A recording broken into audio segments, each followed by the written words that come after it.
Viewers, শুরু করছি আমাদের আজকের মানসিক স্বাস্থ্য বিষয়ক অনুষ্ঠান ঘর্ম জানালা। এবং সবাইকে শুভ সকাল। এবং বরাবরের মতো রয়েছি আমি আপনাদের সাথে পিয়া জানাতুল, এবং আমাদের সাথে আজকে রয়েছেন সাইকোথেরাপিস্ট রেজিনা পারভিন। আপা কেমন আছেন? ভালো আছি আলহামদুলিল্লাহ। Very good.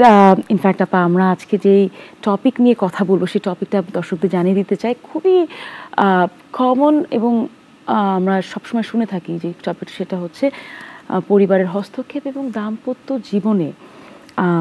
দাম্পত্য জীবনে এই সম্পর্কের জটিলতা, সেটা নিয়ে কথা বলবো। অবশ্যই যারা যারা ম্যারিড কাপল রয়েছেন তারা অলরেডি গো থ্রু করেছেন, যারা যারা ম্যারিড না তারা তাদের বাবা মা বা দাদা দাদি বা চাচা ফুপু নানিদেরকে দেখেছেন। সো সেটা নিয়ে কথা বলবো। সো আজকে আপনারা আমাদের পুরো অনুষ্ঠান দেখতে পারেন, এবং ব্রেকের মধ্যে বা আমরা যখন আপনাদের কাছ থেকে ফোন নেব তখন আপনারা কী ধরনের সমস্যা ফেস করছেন আপনাদের দাম্পত্য জীবনে, সেটা নিয়ে কথা বলবো। এবং তা নিয়ে কথা বলার জন্য আমাদের সাথে আজকে রয়েছেন রেজিনা পারভিন। আপনারা যে বললাম যে দাম্পত্য সম্পর্কে জটিলতা, এই পরিবারের যে হস্তক্ষেপ, মাঝে মাঝে পরিবারের এই ভালোবাসাটা, এই হস্তক্ষেপটা একেবারে বোঝা হয়ে দাঁড়ায়। তো আমি যদি ছোট করে আপনার কাছ থেকে প্রথমেই জানতে চাইবো যে ভালোবাসা তো সবসময় বোঝা হতে পারে না, বা ভালোবাসা সবসময় হস্তক্ষেপ হতে পারে না। কখন একটা ভালোবাসা পরিবারের এটাকে হস্তক্ষেপ বলে আমরা ধরে নেব? ধন্যবাদ। আমি জটিলতা যাওয়ার আগে একটু বলছি যে আসলে ভালোবাসার সম্পর্কটা আমরা কিভাবে দেখি, মানে কেমন হওয়া উচিত বলে মনে করছি আমরা।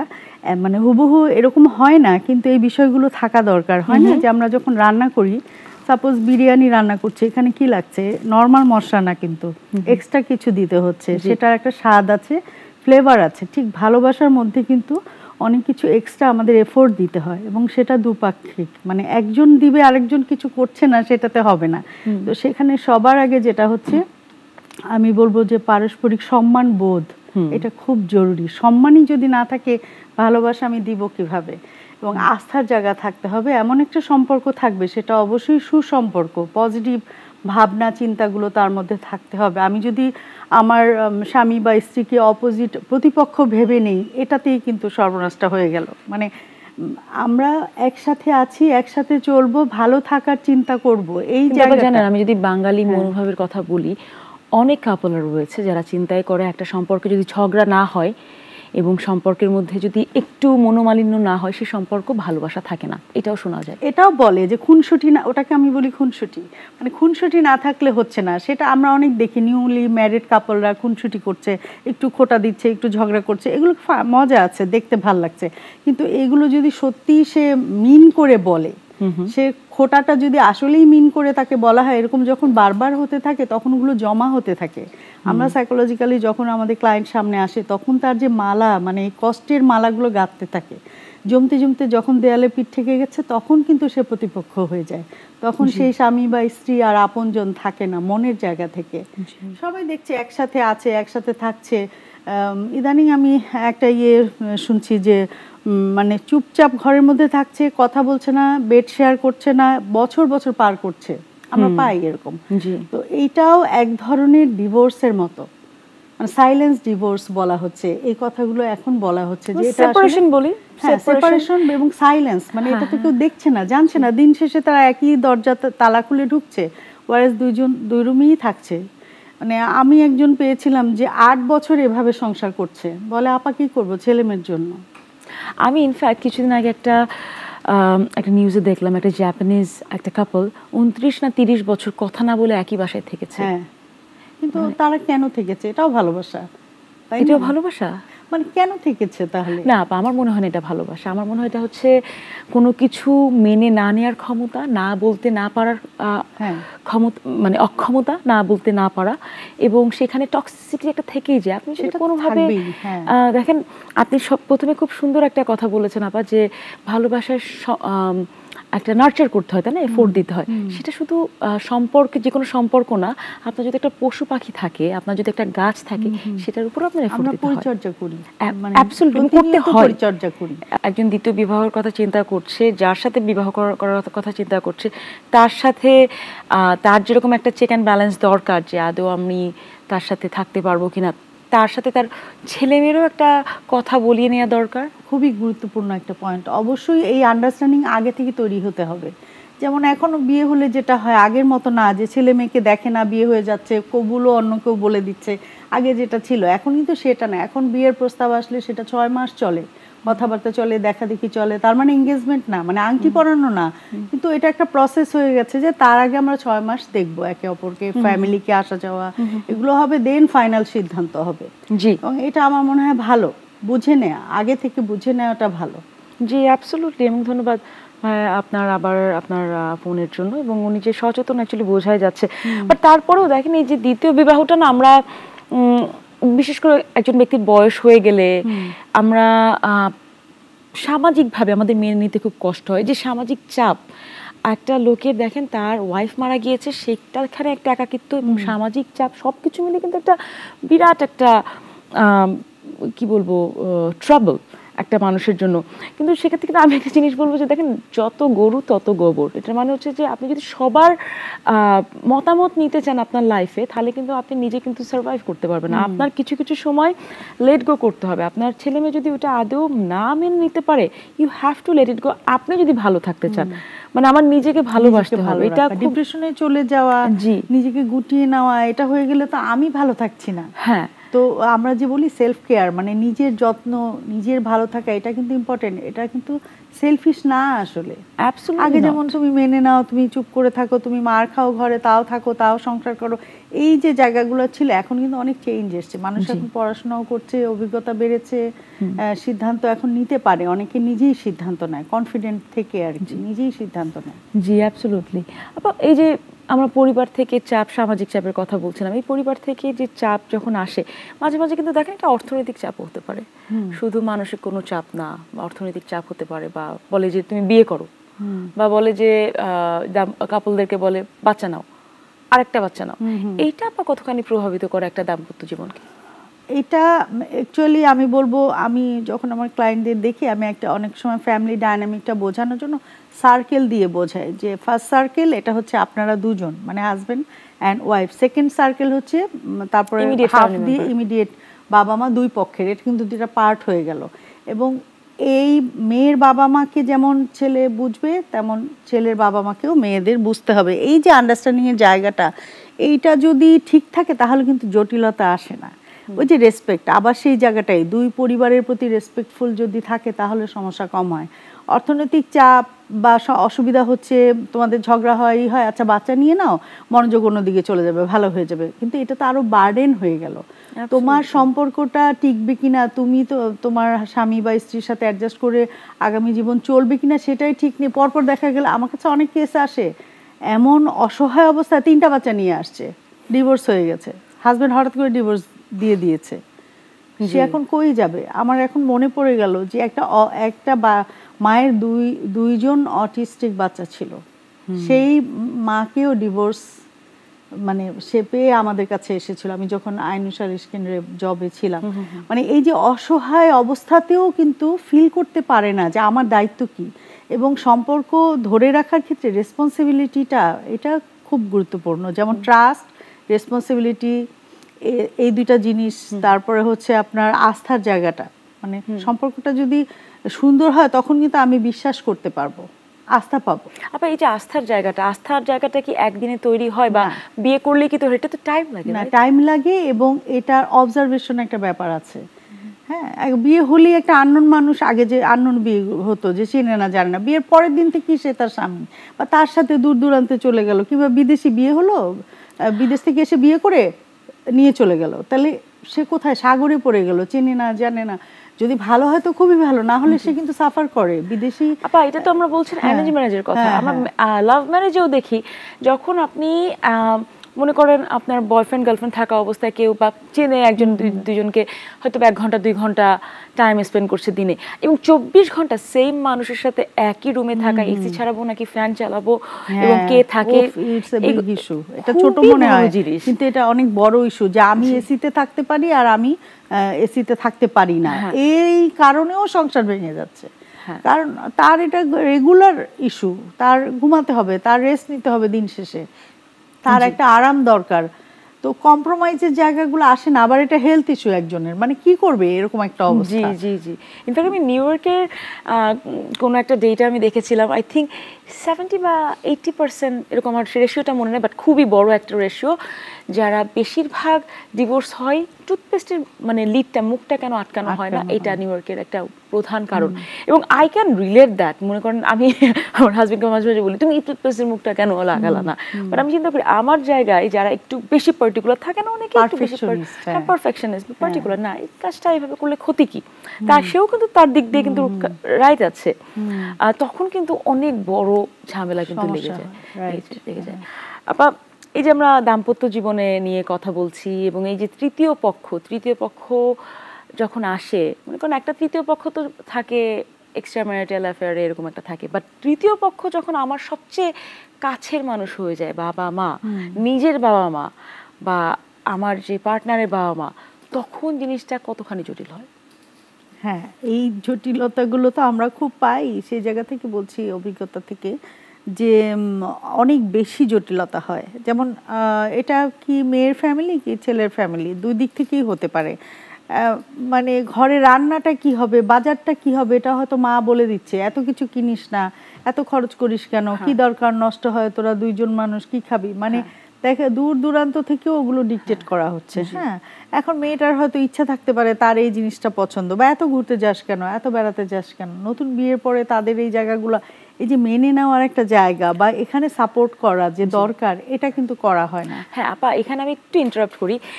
অনেকে হয়তো বা আজকের প্রোগ্রাম যারা দেখছেন তারা হয়তো ভাববেন যে মেয়েকে তার মা বললেই সে কথা শোনা লাগবে কেন, যে মেয়েটা একটা 23-25 বছরের মেয়ে, যে আজীবন মায়ের কথা শুনে এসেছে, সে ইচ্ছা করলেই মায়ের একটা কথায়, যার সাথে সে 2 মাস সংসার করছে, মায়ের একটা কথা সে না বলতে পারে না মাকে, এই তাই না, যে 22-25 বছরের হয়তো বা আরো বেশি যে মেয়েটার বয়স, যেটা একটা অভ্যাস, একটা ব্যাপার। আর একটা জিনিস আমি দেখি যে মানে আমাদের অ্যানালাইসিস আফটার দ্য ওয়ার্ক আমরা করি না, কেস স্টাডি অ্যানালাইসিস, সেখানে যেটা দেখি অনেক আছে একটু প্যাম্পারিং চাইল্ড, যারা ছোটবেলা থেকে আদরে বড় হয়েছে, তাদের কিন্তু মায়েরা বা বাবারা ওই জায়গাটা একটু খবরদারি করা। আমি এই খবরদারি শব্দটা এই জন্য বলছি, কারণ এটা দরকার নেই তার, তাকে তো অ্যাডাল্ট হতে হবে, তাকে এটা এক্সপেরিয়েন্স করতে হবে, নিজের বিষয়টা নিজে ডিল করার স্বাধীনতা দিতে হবে। তখনও মনে করে কিছু হয়নি, মানে ওইখান থেকে সবই বলবে, বলে বলে করাবে। এইখানে যেটা হয় অনেক সময় ছেলেরা হাজব্যান্ডরা রেগে যাচ্ছে, বা ওনার কেন এত বেশি করা, এখানে আবার রেসপেক্টের জায়গা কিন্তু মাকে কিন্তু আর এই যে ছুটে গেল, রেসপেক্ট কিন্তু ওইভাবে হচ্ছে না। এখানেও যদি বুঝিয়ে বলে ঠিক আছে আমরা একটু দেখি না, বা আরেকটা হয় যে দেখা গেছে যে ফ্যামিলি সব পার্সোনাল কথাগুলো, পার্সোনাল এই জন্য বলছি তাদের দুজনের কথা, সেগুলো হয়তো ফোন দিয়ে মাকে প্রতিদিনের কথা বলছি, এর মধ্যে হয়তো হাজবেন্ডের 2-1টা রাগের কথাও বলে দিচ্ছি, এর হয়তো বা ইভেন না বুঝে বা ছেলে হয়তো বউর তার ওয়াইফের কিছু নেগেটিভ কথা মাকে নালিশ করে দিচ্ছে। তো এই যে তখন কি হয়, ওই মা বা ওই বাবা এদের একটা নেগেটিভ নেতিবাচক ধারণা জন্মাতে থাকে ওই হাজবেন্ডের প্রতি বা ওই ওয়াইফের প্রতি, এই কিন্তু তাকে মানে খারাপ চোখে দেখা শুরু হয়ে যায়। তখন তার বলে না, যাকে দেখতে নারী তার চলন বাঁকা, ওরকম একটা ব্যাপার হয়ে যায় যে তার সব কাজই তখন খারাপ শুরু হয়ে গেল। এই যে শুরু হয়ে গেলে এটা লাইফ লং চলতে থাকবে, এটা কিন্তু পরিবর্তন আর আসে না। এই জায়গাগুলো কিন্তু আমরা পাই, এবং এই সব ছোট ছোট ইনভলভমেন্ট থেকে আস্তে আস্তে কিন্তু একদম ডিভোর্সের মতো জায়গায় চলে যায়। ডিভোর্সের পর ইগো একটা ব্যাপার থাকে সেখানে, মানে ওর বাবা মা এটা বললো কেন, আচ্ছা তাহলে যাবো না, 6 মাস ওই বাড়ি আর যাবে না, মানে হয় না, আমাদের তো কালচার আছে বেয়াই বাড়ি যাওয়া আসা বা এই কার্টিসি করাই, এত করতে হবে কেন, এত দিতে হবে কেন, এত কিছু করতে হবে কেন, কিন্তু মানে এটা ভাইস ভার্সা, কিন্তু তারা যদি করে তখন আমরাও করব। এই যে একটা আন্ডারস্ট্যান্ডিং, একটা তালে চলবে, এই তালটা থাকে না।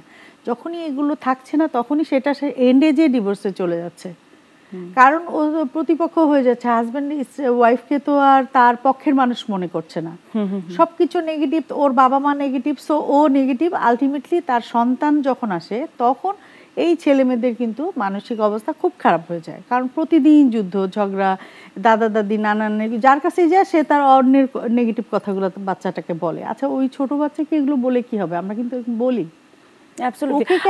তাহলে এই শ্বশুরবাড়ি বা নিজের বাসা যখন অতিরিক্ত নিয়ন্ত্রণ করতে যায়, এই জিনিসটাকে কিভাবে সামাল দেওয়া যায়, যদি কয়েকটা টিপস দিতেন। একটা হচ্ছে যদি সচেতন হয় তাহলে ইগনোর করতে হবে। হ্যাঁ, ইগনোর করব, আমি আমার মাকে সব বলবো না, এখানে হাজবেন্ডের সাপোর্টও দরকার আছে। That's also a very big point. আমরা যেহেতু পরিবার নিয়ে কথা বলছি হ্যাঁ। এবং সেক্সুয়াল প্রবলেম থাকলে সেই ক্ষেত্রে হাজবেন্ড ওয়াইফের মধ্যে একটা দূরত্ব সৃষ্টি হয় এবং অনেককে কিন্তু বাবা মাকে বলে দেয় যে এটার কারণে। সেই ক্ষেত্রে আপা কি বলবেন? ইদানিং এডুকেটেড যারা আছে তারা এই বিষয়গুলো ইভেন আছে বিয়ের আগেও তারা এগুলো পড়াশোনা করে জেনে রাখে এবং প্রবলেম আছে কিনা প্রথমে বিয়ের পরেই হয়তো বুঝে যাচ্ছে প্রবলেম আছে, তখন এটা তার লাইফ লং ইস্যু এবং তখন চিন্তা করে কি করবে। তারপরে যে আপনি যেটা বললেন আত্মীয় স্বজন হয়তো কাছের বোনকে বলে দিচ্ছে বা খালাকে বলে দিচ্ছে, হয়তো এটার জন্য মন খারাপ করছে, একটা হতাশা এবং মানে অ্যাংজাইটিও কন্টিনিউয়াস একটা ফ্রাস্ট্রেশনের জায়গা কাজ করে। এবং এখানে ওই ভদ্রলোক যে বললেন ওনার নিজের, আমার একটা প্রশ্ন ছিল কেটে গেল যে ওনার কি ডায়াবেটিক কিনা, উনি অনেক দিন যদি ডায়াবেটিস থাকে, ধরেন 7-8 বছরেরও বেশি ডায়াবেটিস চলছে, তখন কিন্তু এটা একটু প্রবলেম হয়ে যেতে পারে। তো এটা আমরা চেক করতে পারছি না এবং এটার জন্য ট্রিটমেন্ট আছে, কাউন্সিলিংও হয়, সাইকিয়াট্রিস্ট আছেন, আমার রেফারাল আমার জানা আছে, উনি যদি আমার সাথে যোগাযোগ করে ওভার ফোনে দেন আমি রেফারাল বলে দিতে পারি। কিন্তু সাইকিয়াট্রিস্টদের কাছে গেলে হয় যারা এই বিষয় বিশেষজ্ঞ, এরকম কারো কাছে যেতে হবে। উনি ঢাকাতে এসেও, কুমিল্লা ঢাকা তো কাছে, ঢাকাতে এসেও দেখাতে পারেন। সো এটা সম্ভব, মানে দেখাতে পারে, কিন্তু এটার উন্নতি কতটা হবে এটা আসলে কেউ বলতে পারছে না, কারণ বিভিন্ন রকম কারণ থাকে, ইনভেস্টিগেশন লাগবে, মানে কারণ থাকে, সেগুলো জানতে হবে। যেমন শুরুতে বললাম ডায়াবেটিক একটা ইস্যু, যদি ওটা থাকে তাহলে আর এখানে আর আগানোর চিকিৎসা মানে করা বা আগানোর এমন, মানে আগে ডায়াবেটিকের চিকিৎসা তাহলে করতে হবে, তারপরে ওটা তো চিকিৎসা যাদের ডায়াবেটিস তারা থাকেই, কিন্তু অনেক দিন থাকলে সমস্যা হয়, বিশেষ করে ছেলেদের এটা বেশি প্রবলেমটা পাওয়া যায়। আপা আপনার কাছে আরেকটা জিনিস নিয়ে জানতে চাই, আপনি একটু আগে যখন বলছিলেন হাজবেন্ডের সাপোর্ট নিয়ে কথা বলছিলেন, যে হাজবেন্ডের সাপোর্ট যেরকম দরকার ওয়াইফেরও তো অনেকখানি সাপোর্ট দরকার। যেমন অনেক মেয়েরাও যে আছে, আজকে সোশ্যাল মিডিয়া দেখছিলাম আমাকে সবাই নারীবাদী বলা স্টার্ট করছে। আমি নারীবাদী না, আমি আমি আমি যে কোনো প্রবলেম হলে সেটা নিয়ে আমি কথা বলি, সেটা পুরুষ মানুষের হতে পারে, মহিলাদের হতে পারে, সবাই আমরাও কথা বলি নারীবাদী।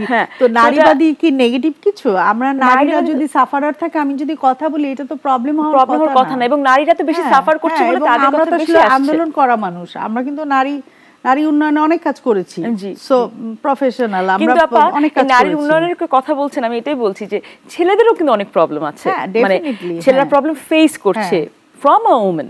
সো তখন একটা ছেলে কিভাবে তার ওয়াইফের কাছ থেকে সাপোর্ট পাবে, সেটা আপনার কাছ থেকে। একটা হচ্ছে, আমি প্রফেশনাল জায়গাটা আগে বলি, একটা হচ্ছে সমমর্মিতা থাকতে হবে দুজনের, যে আচ্ছা আমি যে ঝগড়া করছি, আমি যে রাগ করছি, ওকে যে দুইটা কথা বলে ফেললাম, দিন শেষে এটার জন্য আমার সরি ফিলিং হয় কিনা। যদি সরি ফিলিং হয় তাহলে আমি একটু সরি বলি না, কি প্রবলেম, এটা কি আমি ছোট হয়ে যাব? সরি বললে কেউ ছোট হয় না, বড় সে বড় হয়। তো এই ধারণা আমাদের নেই, ইগো, পুরুষ মানুষ ডাউন হব কেন, আবার বলতে গেলে আবার সেই নারীবাদী কথা চলে আসবে। তো এই জায়গাগুলো না হয়ে, এটা কিন্তু পরিবারের শিক্ষা থেকে আসে। একটা ব্যক্তি, আজকে আমি এখানে বসে আছি, এটা আমার ফ্যামিলির সাথে থেকে, পাশে থেকে, তাদের দেখে শিখেছি, ভ্যালুজ ওখান থেকে পেয়েছি। So it depends on family. প্রথম হচ্ছে ফ্যামিলি, তারপরে আমি স্কুল শিক্ষা, আমার বন্ধু বান্ধব যাদের সাথে মিশি ওখান থেকেও আমি শিখি। আমি প্রতিনিয়ত শিখতে থাকি, নিজেকে আপডেট করতে থাকি। এটা কম্পিউটারে যেমন ডাটা কালেকশন, ওরকম আমিও আমারও ডাটা কালেকশন হয়, সেটা দিয়ে আমি চলি। তো এখন দুইটা মানুষ তো আলাদা, আর বেশিরভাগ আমি কাপলদের পাই যে আপা ওকে ঠিক করে দেন, আমার কোনো সমস্যা নেই, ওর সমস্যা। সো ওকে ঠিক করা এটা তো হবে না কোনোদিন, আর আমার কাউকে ঠিক করার কাজ না। হ্যাঁ, আমি সাপোর্ট দেওয়া কাজ অ্যাজ এ সাইকোথেরাপিস্ট। কিন্তু ওই যে বলে যে তুমি ঠিক হও, তুমি ঠিক হও, সে যদি নিজে অ্যাওয়ারনেস না হয়, সে কোনোদিন ঠিক হবে না। তার নিজের মধ্যে অ্যাওয়ারনেসটা আসতে হবে, তখন সে নিজেকে শুধরাবে। এটা ইম্পর্টেন্ট। এবং এগুলোর জন্য বিভিন্ন ট্রেনিং প্রোগ্রাম আছে, ইভেন কাপলদের নিয়েও আমরা গ্রুপ প্রোগ্রাম করি, বিভিন্ন আলোচনা হয়, সেখানে শেয়ারিং হয়, গ্রুপ ওয়ার্ক হয়, এগুলোর মাধ্যমে ওদেরকে প্র্যাকটিক্যাল ওয়ার্কের মাধ্যমে ওনাদেরকে অ্যাওয়ারনেসটা বিল্ড আপ করে দেওয়া হয়। কিন্তু আফটার দ্য ট্রেনিং তারা কিন্তু অনেক সময় দেখা গেছে অনেক ভালো, অ্যাটলিস্ট 6 মাসে ঝগড়া হয় না, তারপর হয়তো আবার না ফোন দিয়ে নালিশ করলো। তো এইগুলো কাজগুলো থাকতে হবে, করতে হবে, ওনাদেরকে আসতে হবে। মানে ওভার বেশি কনফ্লিক্ট হলে, ইভেন ঘরে বাচ্চারা আছে, ওদের লেখাপড়ার সমস্যা হচ্ছে, ওদের প্রবলেম হচ্ছে, সেই কাপলদের অবশ্যই আমাদের কাছে আসা উচিত, অ্যাবসলিউটলি, এবং হেল্প নেওয়া উচিত। হ্যাঁ, এবং হেল্প নেওয়া, প্রফেশনাল হেল্প যখন একটা আপনার সংসার দরকার। ভেঙে যাচ্ছে, তছনছ হয়ে গেল। আমার আদরের সন্তানটা, এটা আমি খুব বলি যে আমার আদরের সন্তান, যাকে আমি মাটিতে রাখিনি, যাকে আমি এভাবে ফিট করিয়েছি, আমি এরকম স্কুলে নিয়েছি, রোদ লাগতে দেইনি, সেই আদরের সন্তানটা পড়ে গেল, সাগরে পড়ে গেল আফটার ডিভোর্স। হ্যাঁ, মানে বাবাকে তো আর মা বানিয়ে দিতে পারবে না, তৈরি করে একটা পুতুলের মতো দিতে পারবে না, সেই মাকেও বাবা বানিয়ে দিতে পারবে না। বাচ্চা সবসময় বলে না, অনেক সময় আমরা মুভিতেও দেখি, কোর্টে বলে আমি দুজনকেই চাই, আমি একসাথে থাকি, আমাদের কাছেও বলে। সো স্যাড এটা। বা পরিবারের সাপোর্ট কখন হস্তক্ষেপ হয়ে যায় সেটার মধ্যে একটু যদি আমাদেরকে বলতেন। হ্যাঁ, ওটা আমি একটু বলছিলাম যে হস্তক্ষেপ একটা প্রথম দিকে এটা মনে হয় একটা কেয়ারিং, মানে সাপোর্ট দিচ্ছে, তারা মেয়েকে শিখাচ্ছে কিংবা ছেলেকে কিছু গাইডলাইন দিচ্ছে কিভাবে তারা ভালো চলবে, উদ্দেশ্য ভালো থাকে। কিন্তু যখন দেখা গেছে ওখানে একটা নালিশ চলে আসে, সেই নালিশের সময় কিন্তু প্রতিপক্ষ হয়ে যায়। মানে একদম প্রতিপক্ষ শব্দটা আমি ওই জন্য বলছি যে আমার একটা অপোজিট পার্সন, ফাইট শুরু হয়ে গেল, ওর ভালো জিনিস আর আমার চোখে পড়ে না। দেখা যায় যে ওই সাপোর্টে অভিভাবকরা তখন আর ভালো কথা কিছু বলে না, নেগেটিভগুলাই খালি আলোচনায় চলতে থাকে। আমি এটা ইচ্ছা করেই বলছি যাতে আমরা এই জায়গাটা একটু খেয়াল করি সবাই, যে ভালো দিকগুলো বলি না, খালি নেগেটিভ কথাগুলাই আমরা কিন্তু বলতে থাকি। তখন যেটা হয়, দুই পক্ষই নেগেটিভ শুনে শুনে ওই হাজব্যান্ড বা ওয়াইফের প্রতি নেগেটিভ ধারণা তৈরি হয়ে গেল। তখন কিন্তু এটা আর থাকছে না যে এটা কোনো সাপোর্ট। তখন কিন্তু বলে যে তোর দরকার কি ভাত বেড়ে এত সাজায় রেখে খাবার দেওয়া, ঝগড়া করে হয়তো চলে গেছে, ওর খাবার কি দরকার তোর এত বেড়ে রাখা, খেয়ে নিবে, নিজের মতো নিয়ে নিবে। আচ্ছা, এই কথা যদি একটা আসে, আমি ভেরি প্র্যাকটিক্যাল কথা বলছি, তাহলে এটা কিন্তু সাপোর্ট না। এটা কি সাপোর্ট? তাহলে ঝগড়া আরো বাড়বে। এসে দেখলো খাবার নাই, ইভেন পাতিলে মানে রান্নাটাও নাই, রান্না করে নাই হয়তো, এখন তো অনলাইন আছে, নিজেটা নিজে এনে, এরকম অনেক করে, নিজেটা নিজে এনে খেয়ে নিল। তো এইটা কতটা সেলফিশ একটা অ্যাটিটিউড হয়, মানে খাবার নাই। মানে আমাদের কাছে যখন কাপল থেরাপিতে বসে তখন এই কমপ্লেনগুলো আমরা পাই যে আপা দেখেন আমি খাবো সারাদিন, আসলেও তাই, সে কিন্তু ঘুরে বেরিয়ে আসে নাই, আড্ডা দিয়ে আসে নাই, সে কিন্তু সারাদিন পরিশ্রম করে এসে এখন খাবে। এবং এরকম যে যেটা বলছি, সে হচ্ছে বাইরে খাবার খেতে পারে না, এটাও জানে, কিন্তু তারপরেও খাবার কিন্তু রাখে না, একদিন না 7 দিন 10 দিন 15 দিন, খবর নেই, তারপর হয়তো ব্যাগ গুছিয়ে চলে গেল। It's a case. আমি বললাম যে এই ধরনের টিপিক্যাল যে আচরণগুলাই, তখন ওই যে ব্যাগ গুছিয়ে চলে গেল আর ওখানে কিন্তু আয় মা আয়, বেশ বেশ থাকলো, রেখে দিল 1 মাস 2 মাস, দরকার নেই তোর যাওয়া, আচ্ছা তুই থাকে, এই কিন্তু ডিভোর্সের দিকে যাচ্ছে। কি হচ্ছে ওদের মধ্যে তোমরা সেটা শোনো, সেটা না, বরং ওই যে তাড়াতাড়ি সরিয়ে ফেললো। এইরকম করতে করতে 8 মাস 9 মাস 1 বছর পার হয়ে যায়, ঈদ চলে আসে, কারোর সাথে কারোর আর দেখা হচ্ছে না। একটা বাচ্চা কিন্তু এই কেসটা আছে, আমি বললাম।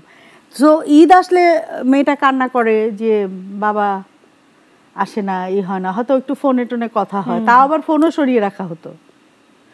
এই ধরনের নেগেটিভ কেসগুলাই কিন্তু সংসারটা টিকবে না, সংসারটা আরো ভেঙে দিচ্ছি আমরা। তাহলে এখানে থার্ড পার্টির ইনভলভমেন্ট, হ্যাঁ, এরকম অনেক ঘটনা আছে। আবার আর একটা প্র্যাকটিক্যাল আমি উদাহরণ দিই, যেখানে মনে করেন আপনি ইগনোর, মাঝে মাঝে আপনার ইগনোর করার মতো কোনো সুযোগও থাকে না।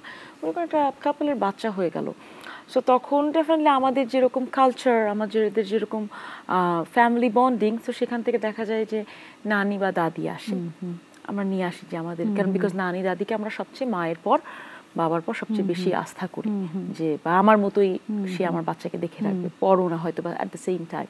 সো তখন দেখা যায় যে পার্সনটা আসে, আর আমারই ইমিডিয়েট খুব কাছের কেউ, ইমিডিয়েট না একেবারে সবচেয়ে কাছের কেউ, তখন এসে দেখা যায় কি যে তার কিছু কিছু হস্তক্ষেপ বা সাপোর্ট, সে কিন্তু সাপোর্ট দেওয়ার জন্যই এসেছে, কিন্তু সাপোর্টটা হয়তো বা অবচেতন মনে একেবারে হস্তক্ষেপ হয়ে যাচ্ছে। তখন সেটাকে একটা মানুষ, একটা কাপল কিভাবে হ্যান্ডেল করবে? সে ইচ্ছা করলেই কিন্তু সেটাকে ইগনোর করতে পারবে না, বিকজ তার বাচ্চাও ইনভলভড এখানে। হ্যাঁ, ধন্যবাদ। এইটা একটা মানে খুব পয়েন্ট, মানে ভ্যালিড সেটা হচ্ছে যে বাচ্চা হওয়ার পরে কি হয় জানেন, যুদ্ধ শুরু হয়ে গেল। নাম কে রাখবে? মা রাখবে, বাবা রাখবে, দাদি রাখবে, না নানি নানা রাখবে, কারা রাখবে, এই নিয়ে কিন্তু যুদ্ধ শুরু হয়ে গেল। তার মানে টানাটানি বাচ্চাকে নিয়ে, এদিকে আমাদের ওদিকে আমাদের, এই চলে। তো সেখান থেকে এর মধ্যেই ভালোবাসায় বড় হয় দাদি নানির আদরে, কিন্তু যেখানে কনফ্লিক্ট থাকে সেখানে এরকমও দেখেছি বাবা বাচ্চাকে দেখতেই আসে নাই, বাবা মানে ডেলিভারির কোনো খরচও পাঠায় নাই, কিছুই দেয় নেই। তাহলে এই তো একটা জীবন, তোমারই সন্তান অনেক হয়, দুনিয়াতে আসলো, এরকম অনেক আছে। হ্যাঁ, খবরই নিল না, খোঁজই নিল না, হয়তো অনেক এই কেসগুলো পরে আর টিকে না, এটা অ্যাকচুয়ালি আর সংসার হয় না তখন। তখন যুদ্ধের দিকে চলে যায়, কারণ মানুষ তো রাইট এস্টাবলিশ করতে চায়। যখন খরচ দিচ্ছে না, স্কুল সময় হয়ে যাচ্ছে, তখন সে লয়ারের সাথে কথা বলবে তার রাইট এস্টাবলিশ করার জন্য। আমি মনে করি এটাও দরকার আছে। আর এটা বলতে যাচ্ছিলাম যে সংসারে ভায়োলেন্স থাকবে, মার খেতে হয়, হ্যাঁ, অত্যাচারে থাকছে, কথা ইমোশনাল যে অ্যাবিউজ, যেটা স্ল্যাং ইউজ করছে, মারধর করছে, অনেক সময় মারার চেয়ে স্ল্যাংটা আরও মারাত্মক, এরকমও হয়, এমন স্ল্যাংটা, এগুলো তো ইমোশনাল টর্চার, এটা সহ্য করা সম্ভব না। এবং ইমোশনাল টর্চার সহ্য করতে করতে 5-7 বছর পার হয়ে গেলে সে ডিপ্রেশনের রোগী হয়ে বিছানায় পড়ে থাকবে, তখন দেখা যাবে যে আরেকটা বিয়ে করার জন্য সময় চলে আসছে। হ্যাঁ, এগুলো প্র্যাকটিক্যাল কথাই বলছি। হ্যাঁ, তো এই ক্ষেত্রে সেইখানে সংসার ভায়োলেন্স থাকলে সংসার করা উচিত না, কারণ এটা একটা ক্রাইম।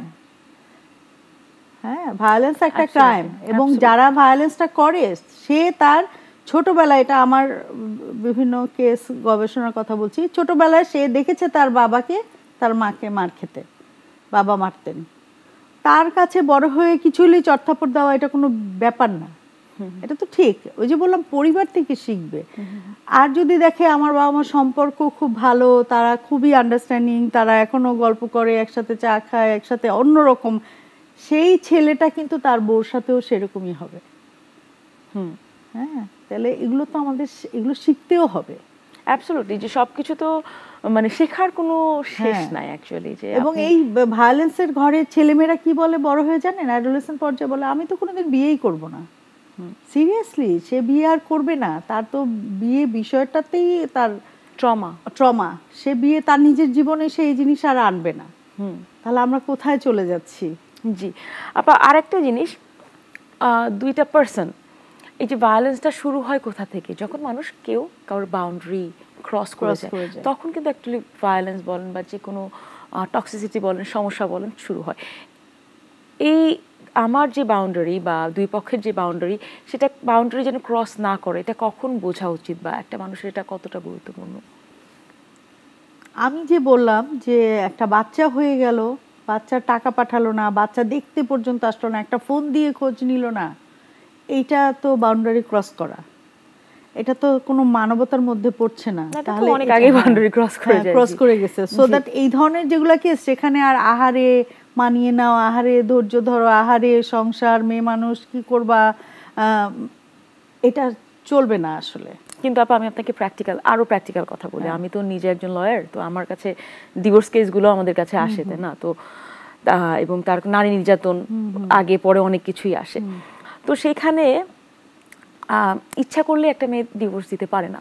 যেই মেয়েটাকে ছোটবেলা থেকে বাবা মা শিখিয়েছে যে একটা ভালো বিয়ে করো, ভালো বিয়ে আমাদের জন্য, দেশের মেয়েদের জন্য সবচেয়ে ইম্পর্টেন্ট জিনিস, বাবা মা শেখানো, লাইফ সেটেলমেন্ট। হ্যাঁ, ভালো কাজ করে, যেটা আমরা ছেলেদেরকে বলি যে ভালো একটা চাকরি করা লাগবে বা ভালো একটা ব্যবসা করা লাগবে, এটা কিন্তু আমরা মেয়েদেরকে শেখাই না। মেয়েদের শেখাই হচ্ছে তোমার একটা বিয়ে করতে হবে। না, পড়াশোনা তুমি হয়তো বা করো, পড়াশোনা এখনকার বাবা মারা সবাই চাই পড়াশোনা করুক, কিন্তু হ্যাঁ, চাকরি করলেও করলা, বাট সেই এমন কোনো চাকরি করতে বলে না। চাকরি আপনার কখন ইম্পর্টেন্ট, ব্যবসা কখন ইম্পর্টেন্ট, সেই টাকা দিয়ে আমি যেন আমার দৈনন্দিন সার্ভাইভ করতে পারি, এরকম না যেটা প্যাশনের জন্য আমারটা আমি ব্যাংকে রেখে দিলাম, হাজবেন্ডের টাকা নিয়ে আমি খেলাম। এটা খুবই অবজেকশনেবল, মানে ফ্রম মাই সাইড। হয়তো বা এখন পর্যন্ত বেশিরভাগ এরকম ইয়েতে আছে বাংলাদেশের প্রেক্ষাপটে। কিন্তু যে মেয়েটাকে বাবা মা এভাবে মানুষ করেছে, সেই মেয়েটা হয়তো বা 30-35 বছর বয়সে হয়তো বা তার একটা ডিগ্রি আছে, একটা অনার্সের একটা ডিগ্রি আছে, কোনো জব এক্সপিরিয়েন্স নাই, কোনো কিছু নাই, একটা বাচ্চা হয়ে গিয়েছে, সেই মেয়েটা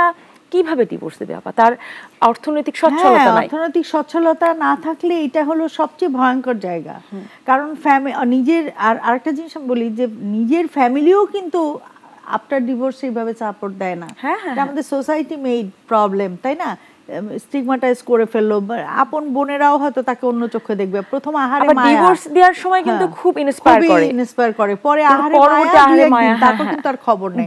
পরে কেউ আছে তার চেইন বিক্রি করে, কেউ আছে এটা করে পড়াশোনা করে। আমার অনেক কেসই এরকম, নিজের চেইন বিক্রি করে পড়াশোনা করে লয়ার হয়েছে। হ্যাঁ, কেউ আছে একটা না দুইটা, মানে মোটিভেশনের জায়গায় এমন আসে যে আমি নিজের পায়ে, জোর পায়ে দাঁড়াবো, সেরকম সে ডাবল মাস্টার্স করে।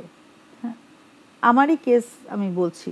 তাহলে এই মোটিভেশনগুলো তখন আসে, ফাইটিং একটা জায়গায়, এবং নিজেকে তখন চেনে যে আমাকে মূল্য আমাকেই দিতে হবে। এইটা খুব ইম্পর্ট্যান্ট একটা ব্যাপার। তো ওইটাই বললাম, যেখানে নেগলেক্ট, লং রান নেগলেক্ট, ছোট ছোট জিনিস কনসিডার করলাম, একবার দুবার নেগোশিয়েট করলাম, কিন্তু যদি আজকে থাপ্পড় মেরে বা আজকে মেরে মাপ চেয়ে নিল, আবার 7 দিন পরে আবার থাপ্পড় মারলো, আবার মাপ চাইলো, 3বার মাপ চাইলো, 4বার মাপ, এই মাপটা তো মাপ না। এটা কি মাপ? তার তো রিয়েলাইজেশন নাই, এটা তার হাত অটো চলে। ওই যে পরিবার। এবং আরেকটা জিনিস হচ্ছে অ্যাঙ্গার ইস্যুস ডিল করতে হবে। এটা আমি বলতে চাই যে এই যে আমরা তো ব্যবহার নিয়ে কথা বলছি, মানুষের আচরণ, ব্যবহার, প্রত্যেকটা মানুষেরই অ্যাঙ্গার তো আমার বেসিক একটা ইমোশন, এটা আমার থাকবে, কিন্তু আমি এটা হাউ টু ডিল, এটা আমি কিভাবে এক্সপ্রেস করবো, হেলদি ওয়ে কিনা। যাদের অ্যাঙ্গার নিয়ে আউটবাস্ট ওভার, এই যে ধরে এটা ভেঙে দিলাম, ছুঁড়ে মারলাম, নিজের মোবাইল 3টা কেনে, ভাঙে আর কেনে, এরকম অনেক আছে। হ্যাঁ, নিজের ভ্যালুয়েবল জিনিসই ভেঙে ফেলছি, আগের সময় আমার সেটা খেয়াল থাকছে না। সো অ্যাঙ্গার ইস্যুসকে ডিল করতে হবে, এগুলোর ট্রেনিং আছে, পড়াশোনা আছে, এখন ইউটিউবে এসে সার্চ করলে অনেক পাওয়া যায়, কিন্তু পার্সোনাল রিয়েলাইজেশন হতে হবে যে আমার রাগটা একটু বেশি, আমার কারণে যে অ্যাঙ্গার ইস্যুর জন্য সংসার ভেঙে যাচ্ছে। অ্যাঙ্গার ইস্যুসটা কিভাবে হেলদি ওয়েতে ডিল করা যায়? হ্যাঁ, এটা হচ্ছে অ্যাঙ্গার নিয়ে অ্যানালাইসিস করা। মানে আমরা যখন সেশনে আসে, আমরা বিভিন্ন স্টেপ বাই স্টেপ তার অ্যাঙ্গার ইস্যুসগুলো জানি, তারপরে সেগুলো ধরে প্রায়োরিটাইজ করি, কোনটা নিয়ে আগে ডিল করবে, করে করে দেন আমরা বিভিন্ন স্টেজে যাই। তো অ্যানালাইসিসের পার্টগুলো বলছি, যে অ্যানালাইসিস করা যে আমি কেন রাগ করি, বা একটা সিচুয়েশন অ্যানালাইসিস করা, ওই ঘটনাতে আমি কেন রাগ করেছিলাম, বা আমার তার সাথে আমার কনফ্লিক্ট হলো, সেটা আমার কি কন্ট্রিবিউশন, মানে আমি কি করেছিলাম যে জন্য সে রেগে আমাকে এই কথাটা বলল। এই যে বিষয়গুলো, এগুলো অ্যানালাইসিস করা, ঠান্ডা মাথায় বসে বসে নোট ডাউন করতে পারে, জার্নালে লিখতে পারে, রাগ উঠলে সেটা জার্নাল রাইটিং করতে পারে, মানে শেয়ারিংটা দরকার, কাছের মানুষের কাছে শেয়ার করা, অ্যাওয়ারনেসটা খুব জরুরি। পাশাপাশি আমাদের বলবো যে থেরাপি তো নিতেই হবে, বেশি সমস্যা হলে তার নিজের থেরাপি নিতে আসা উচিত অ্যাঙ্গার নিয়ে কাজ করার জন্য। অ্যাঙ্গারের বিভিন্ন ট্রেনিং আছে, বিভিন্ন প্রোগ্রাম আছে, লিটারেচার, বিভিন্ন এগুলো পড়তে পারে, দেখতে পারে, অ্যানালাইসিসগুলো জানতে পারে। প্লাস হচ্ছে মেডিটেশন করা, কাম ডাউন করা, মাইন্ডফুল এক্সারসাইজ, স্লো ডাউন, তারপর ডিপ ব্রিদিং করতে পারে। তারপরে যেমন হাতে যেটা, এটা আমি এখানে বলতে পারি যে 1 2 3 4 5 6 7 8 9 10, মানে এই যে অ্যাঙ্গারটাকে একেবারে মুঠি করে নিজের মধ্যে নিয়ে রাখলাম। যখন খুব বেশি আউটবাস্ট হচ্ছে, তার যদি নিজের অ্যাওয়ারনেস থাকে, রিয়েলাইজ হয়, তখন সে যদি কেউ বুঝলো না, কিন্তু সে এই জিনিসটা, তার মানে কি, তার কনসেন্ট্রেশনটাকে একটু শিফট করে দেওয়া, এরকম, বা টাইম দেয়া, আপনি যেটা বলেন 10 সেকেন্ড সাথে সাথে রিঅ্যাক্ট না করে একটু টাইম দিয়ে ভাবা, মানে থেমে, এটা কিন্তু কাজ করে এই এক্সারসাইজটা। ইভেন বাচ্চারাও, মানে 10-11 বছরের বাচ্চাগুলো যখন স্কুলে বুলি টুলি হয় না, অনেক সময় ফাইটিং করে, ওই সময় এইটা কিন্তু ওদের খুব কাজে দেয়। মানে আমি দেখেছি আমার কাছে যে আসে, ওরা অ্যাক্টিভিটিটা ফলো করে ওরা, এবং রেসপন্স ভালো এটার। জি, অ্যাবসলিউটলি। আপা, আরেকটা জিনিস আপনার কাছ থেকে জানতে চাইবো যে পরিবারের প্রতি রেসপন্সিবিলিটি এবং আমার পার্টনারের সাথে খুশি থাকা, সুখে থাকা, বা নিজের সংসারটা মেনটেন করা, এই দুইটার মধ্যে চেক অ্যান্ড ব্যালেন্স কিভাবে করা পসিবল? সবার আগে আমি বলবো পেশেন্স অ্যান্ড, মানে বলে না, মানে এটা যে বাংলা যদি বলি নিয়ত, একটা কথা আছে যে, আমার এটা ইংলিশ কথা ইনস্ট্যান্ট আসছে না, নিয়ত করা, মানে আমি মানে কি করব সেটা ফিক্স করে নেওয়া। এখন পজিটিভিটি, অবশ্যই সেই নিয়তে পজিটিভিটি থাকতে হবে, যে এটা আমার হাজব্যান্ড বা এটা আমার ওয়াইফ, তাকে আমি ভালোবাসবো। ভালোবাসাটা আনকন্ডিশনাল হয় না সবার সাথে সবার, হ্যাঁ, কিন্তু বাবা মার সাথে সন্তানের ভালোবাসা আনকন্ডিশনাল হয়, এটা সবাই বলে, কিন্তু হাজবেন্ড ওয়াইফের ভালোবাসা আনকন্ডিশনাল হয়? আমার তো মনে হয় না।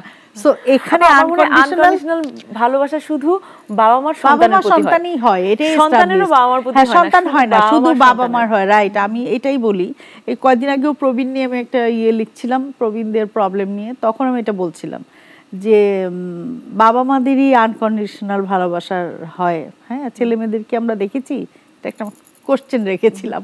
সো এইটাই, মানে এই যে আনকন্ডিশনাল লাভ মিনিংটা কি, এই জিনিস সেন্সটা তাদের মধ্যে আসতে হবে। কিছু আনকন্ডিশনাল, হ্যাঁ, এখন ধরেন কোথাও হাজব্যান্ড ওয়াইফ বেড়াতে গেল, কোথাও একটা অ্যাক্সিডেন্টাল হলো, কেউ কি পালিয়ে যাবে, একজন একজনকে বাঁচাতে আসে, একদম যে নাই তাও না, বাঁচাতে আসবে না, তাকে নিয়ে সেভ করার জন্য চেষ্টা করবে, এই করবে। সো ওই আবার সেই আস্থাটা থাকতে হবে, এই জায়গাগুলো যদি থাকে তখন, এবং ধৈর্য থাকতে হবে। ওই যে রাগ উঠে গেল, এই করে ফেললাম, ওই করে ফেললাম, এটা করা যাবে না, ধৈর্য থাকতে হবে। এবং আমার মনে হয় সেলফ অ্যাওয়ারনেসটা খুব ইম্পর্টেন্ট। অ্যাবসলিউটলি সেলফ অ্যাওয়ারনেস তো লাইফের প্রত্যেক, সেলফ অ্যাওয়ারনেস, কমন সেন্স লাইফের প্রত্যেকটা ক্ষেত্রেই এটা খুব দরকার। যে পরিবারের প্রতি রেসপন্সিবিলিটি, মানে সফটনেস আছে না, একটা মানুষকে দেখলেই আপনি বলবেন যে না এ খুব ঠান্ডা, আমরা বলি ও খুব ঠান্ডা প্রকৃতির, মানে ও সব মানিয়ে নেয়, মানে তাহলেই তো জগৎ ভালো। আমি যদি মানিয়ে নিই তাহলেই জগৎটাও ভালো। কিন্তু মানাবো কতখানি, মানে এক্সট্রিম হলে তো আর মানাবো না, কিন্তু একটু ভাইস ভার্সা মানাতে হয় আসলে, মানে আন্ডারস্ট্যান্ডিংটা থাকতে হবে। ভালো সম্পর্ক মানেই ছাড় দেওয়া, ছাড় দেওয়া ছাড়া ভালো সম্পর্ক হয় না। ওয়েল আন্ডারস্ট্যান্ডিং থাকতে হবে। এবং আপা আমার মনে হয় কি কেউ বেশি কনফিউজড থাকলে সেখানে যদি একটা কাপল বা একটা ইন্ডিভিজুয়াল পারসন সে যদি চিন্তা করে যে না কোনটা অ্যাকচুয়ালি এইখানে একটা তৃতীয় পক্ষ হয়ে কোনটা এটা এখানে করা সঠিক, ন্যায় বিচার কোনটা, এটা যদি চিন্তা করে আমার মনে হয় সব কাজ অনেকখানি ইজি হয়ে যায়। ন্যায় তো থাকতেই হবে, ভ্যালুজ এর থেকে আসবে ওটা। মানে আমরা ছোটবেলায় সদা সত্য কথা বলবো, আদর্শ শিল্পীর যে কথা, ওইটা কতবার লিখতাম, এবং লিখতাম শুধু না, কিন্তু এটা কিন্তু এখানে এখানে ব্রেনে আমাদের আছে, ধারণ করেছি। সো এরকম ভ্যালুসগুলো ধারণ করলে সে কিন্তু ওই চর্চাটা করবে, আসবে তার থেকে। আর যে যার মধ্যে ধারণ করিনি তার মধ্যে এরকম হবে, কিন্তু আমাকে এখনো সময় আছে। আমি ভাবি আমার লাইফটা হেল হয়ে গেল, লাইফটা প্রবলেম হয়ে গেল, আমার বাচ্চাগুলো ভেসে গেল, সেইটাই করে যাব, মানে আমার ইগোতে আমি ওখানেই থাকবো, নাকি আমি কাম ডাউন হব, নিজেকে নিয়ে ভাববো, পার্সোনাল গ্রোথের কাজগুলো করব।